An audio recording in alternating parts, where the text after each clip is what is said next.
Travel ടാഗിൻ്റെ മറ്റൊരു എപ്പിസോഡിലേക്ക് സ്വാഗതം. കഴിഞ്ഞ എപ്പിസോഡിൽ ശക്തൻ തമ്പുരാൻ മ്യൂസിയമാണ് നമ്മൾ കണ്ടുകൊണ്ടിരുന്നത്. മ്യൂസിയത്തിലെ അകത്തെ കാഴ്ചകളൊക്കെ നമ്മൾ കണ്ടു കഴിഞ്ഞു. ഇനിയും പുറത്ത് വന്നു കഴിഞ്ഞാൽ ഒരു ഹെറിറ്റേജ് ഗാർഡൻ ഉണ്ട്, പൈതൃക ഉദ്യാനം. അത് ഈ കൊട്ടാരത്തിനോട് തൊട്ട് ചേർന്നതിനുള്ള പറമ്പിലാണ്. അതാണ് ഈ പ്രാവശ്യം നമ്മൾ കാണുന്നത്. അപ്പോൾ എപ്പിസോഡ് എല്ലാവരും കാണുക, ഇഷ്ടമായ ലൈക്ക് ചെയ്യുക, സബ്സ്ക്രൈബ് ചെയ്യാത്തിട്ടുണ്ടെങ്കിൽ സബ്സ്ക്രൈബ് ചെയ്യുക. കൊട്ടാരത്തിനകത്തെ കാഴ്ചകൾ നമ്മൾ കണ്ടു കഴിഞ്ഞു. ഇനി അതിൻ്റെ സൈഡിൽ കൂടെ പോയാൽ കൊട്ടാരത്തിൻ്റെ പിൻഭാഗത്തെത്താം. ഇവിടെ അത്യാവശ്യം നല്ലൊരു ഗാർഡനും നടവഴിയൊക്കെ സെറ്റ് ചെയ്തിട്ടുണ്ട്.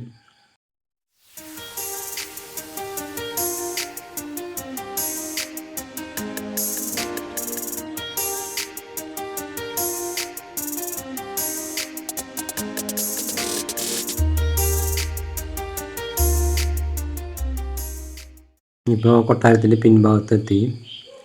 ഇവിടെ കുറച്ച് അവരുടെ ഓഫീസും മറ്റൊക്കെ കുറച്ച് ബിൽഡിങ് കാണാം. ഇതാണ് ഓഫീസ്. ഇവിടെ മഹാശിലായുഗത്തിലെ കൊടക്കല്ല് കൊണ്ടുവന്ന് വെച്ചിട്ടുണ്ട്. ഇത് തൃശ്ശൂരിൻ്റെ പരിസരത്ത് നിന്ന് കിട്ടിയിട്ടുള്ളതാണ്. ജൈനന്മാരുടെ ഒരു സെക്കൻഡറി ബറിയൽ സിസ്റ്റമാണിത്. അതിൻ്റെ ഭൗതികാവശിഷ്ടങ്ങൾ ഇവിടെ കൊണ്ടുവന്ന് അതിൻ്റെ ഉള്ളിൽ വയ്ക്കുകയാണ് ചെയ്യുക. ഇത് പിൻഭാഗത്തുള്ളൊരു ഗേറ്റാണ്.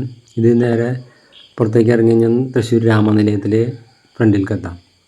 ഫ്രണ്ടിലും ബാക്കിലും ഓരോ ഗേറ്റ് ഉണ്ട്. അവിടെ നിന്ന് പറമ്പിൽ നടന്നു കഴിഞ്ഞാൽ നമ്മൾ പോണ ഹെറിറ്റേജ് ഗാർഡനിലേക്കാണ്. ഈ കൊട്ടാരത്തിൻ്റെയും അശോകേശ്വര ക്ഷേത്രത്തിൻ്റെ ഇടയ്ക്ക് ഒരു ഗാർഡൻ ഉണ്ട്. അന്ന് പണ്ട് കാലത്ത് വെച്ച് പിടിപ്പിച്ചിട്ടുള്ള മരങ്ങളൊക്കെ ആയിട്ട് ഗാർഡനാണിത്. ഇപ്പോൾ നമ്മൾ ഗാർഡനിലെത്തി.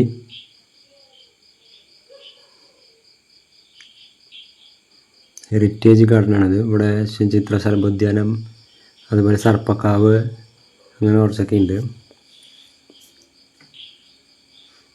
കുറേ മരങ്ങൾ വെച്ച് പിടിപ്പിച്ചിട്ടുണ്ട്. ഇതിൽ നടക്കുമ്പോഴേ ശക്തൻ തമ്പുരാനായിട്ട് ബന്ധപ്പെട്ട ഒരു കഥയാണ് എൻ്റെ ഓർമ്മയിൽ വരുന്നത്. ഒരിക്കൽ ഒരു പണിക്കർ തമ്പുരാനെ കാണാൻ വന്നു. അപ്പോൾ പണിക്കർ കൊട്ടാരം ഗേറ്റ് കിടന്ന വഴിക്ക് നടന്നിങ്ങനെ വരികയായിരുന്നു. അപ്പോൾ ഒരു പശുക്കുട്ടി നടന്നു പോകണുണ്ട്. അങ്ങനെ പണിക്കർ ഇവിടെ എത്തി തമ്പുരാനെ കാണുമ്പോൾ തമ്പുരാനും കൂട്ടൊരു ആ സമയത്ത് ഇവിടെ തോട്ടത്തിൽ വാഴ വയ്ക്കുകയായിരുന്നു.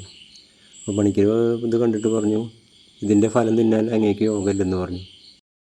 തമ്പുരാൻ പറഞ്ഞു, ഇതിൻ്റെ ഫലം കൊണ്ടൊരു പായസം ഉണ്ടാക്കിയിട്ട് പണിക്കരെ വിളിപ്പിക്കാം, അപ്പോൾ വന്നോളൂ പറഞ്ഞു. അങ്ങനെ ശരിയെന്ന് പറഞ്ഞ് പണിക്കരും പോയി. അങ്ങനെ വാഴ അപ്പോൾ തമ്പുരാൻ എന്താ വെച്ചാൽ ഈ വാഴയുടെ പ്രൊട്ടക്ഷനും അതുപോലെ പരിചരണത്തിനൊക്കെ ആയിട്ട് 4 ആൾക്കാരെ രാവും പകലും കാവൽ നിർത്തി. അങ്ങനെ വാഴ കൊലച്ചു. ഇവരതുകൊണ്ടൊരു പായസം ഉണ്ടാക്കി. അങ്ങനെ ഈ പണിക്കരെ വിളിപ്പിച്ചു, അതുകൊണ്ടുണ്ടാക്കിയ പായസമാണ് കഴിക്കാൻ പറഞ്ഞു. അപ്പോഴും പണിക്കർ പറഞ്ഞു, ഇത് അതിൻ്റെ ആ വാഴയുടെ ഫലം കൊണ്ടുണ്ടാക്കിയതല്ല എന്ന് പറഞ്ഞു. അങ്ങ് അടുക്കള പണിക്കാരോട് ചോദിക്കാൻ പറഞ്ഞു. അങ്ങനെ അടുക്കള പണിക്കാരെ വിളിച്ചു. അപ്പോൾ തമ്പുരാനോട് ചോദിച്ചപ്പോൾ സത്യം പുറത്തു വന്നു. സംഭവം എന്താണെന്ന് വിചാരിച്ചു കഴിഞ്ഞാൽ ഇവർ ഈ പഴം ഉണക്കാനിട്ടു അത്ര. അപ്പോൾ ഉണക്കാനിട്ടപ്പോൾ തമ്പുരാൻ്റെ ഈ പശു വന്നിട്ട് അതുമ്പോൾ കടിച്ചു. അപ്പോൾ പശു കടിച്ച പഴം കൊണ്ടുണ്ടാക്കി തമ്പുരാൻ അറിഞ്ഞു കഴിഞ്ഞാൽ പ്രശ്നമില്ല എന്ന് വിചാരിച്ചിട്ട് ഇവർ വേറെ പഴം സംഘടിപ്പിച്ചിട്ടാണ് ഈ പായസം ഉണ്ടാക്കിയെന്ന് പറഞ്ഞു. അപ്പോൾ പണിക്കർ പറഞ്ഞു ശരിയായി. അങ്ങനെ പണിക്കാർക്ക് സമ്മാനങ്ങളൊക്കെ കൊടുത്തിട്ട് പറഞ്ഞയച്ചു എന്നാണ് കഥ.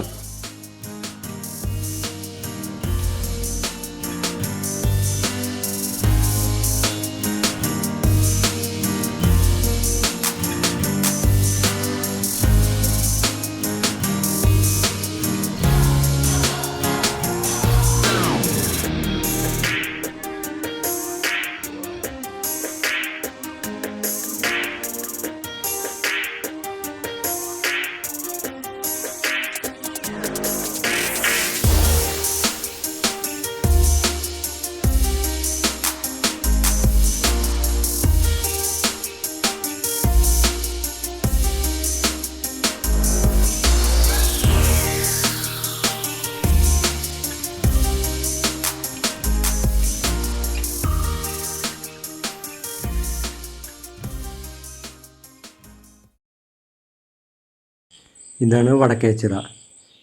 കൊട്ടാരത്തിൻ്റെയും അതുപോലെ ഇവിടെയുള്ള ക്ഷേത്രത്തിൻ്റെയും ആവശ്യങ്ങൾക്കൊക്കെ ആയിട്ട് ഉപയോഗിച്ചിരുന്നതാണിത്. ഇപ്പോൾ നല്ല വൃത്തിയാക്കി ഭംഗിയാക്കി ഇട്ടിട്ടുണ്ട്.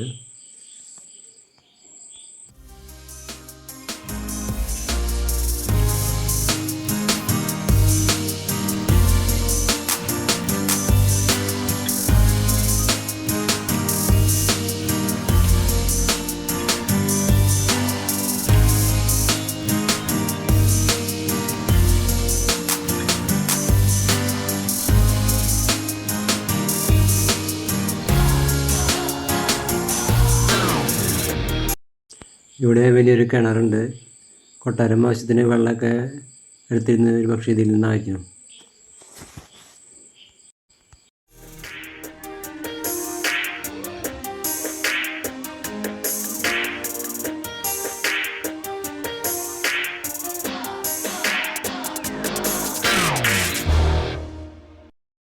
ഇവിടെ 2 രാജാക്കന്മാരെ സംസ്കരിച്ചിട്ടുണ്ട്.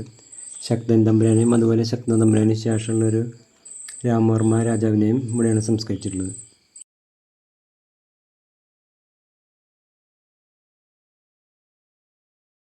1805 ഈ ശക്തൻ തമ്പുരാൻ ഈ കൊട്ടാരത്തിൽ വെച്ചിട്ടാണ് തമ്പുരാൻ നാട് നീങ്ങിയത്.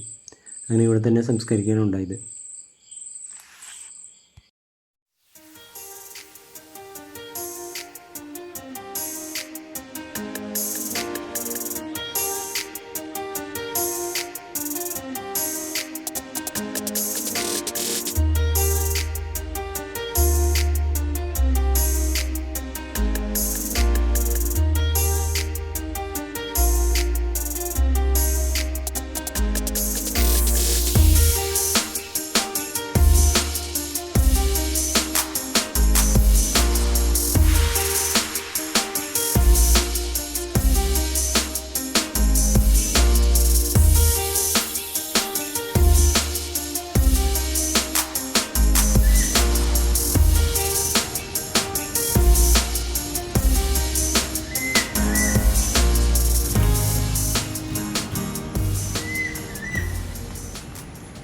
ശക്തന് ശേഷമുള്ളൊരു രാജാവിനെ സംസ്കരിച്ചിട്ടുള്ള സ്ഥലമാണിത്.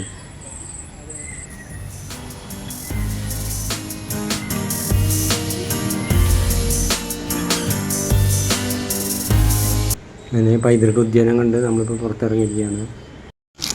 കൊട്ടാരത്തിൻ്റെ ആദ്യത്തെ ഗേറ്റ് കടന്നു വരുമ്പോൾ തന്നെ ഇടതുവശത്തായിട്ട് ഒരു കൊടിമരം കാണാം. ഇത് പണ്ട് കാലത്ത് ടിപ്പു സുൽത്താൻ ഇവിടെ പാളയം മേടിച്ചിരുന്ന കാലത്ത് ടിപ്പു സുൽത്താൻ സ്ഥാപിച്ചിട്ടുള്ളതായിരുന്നു.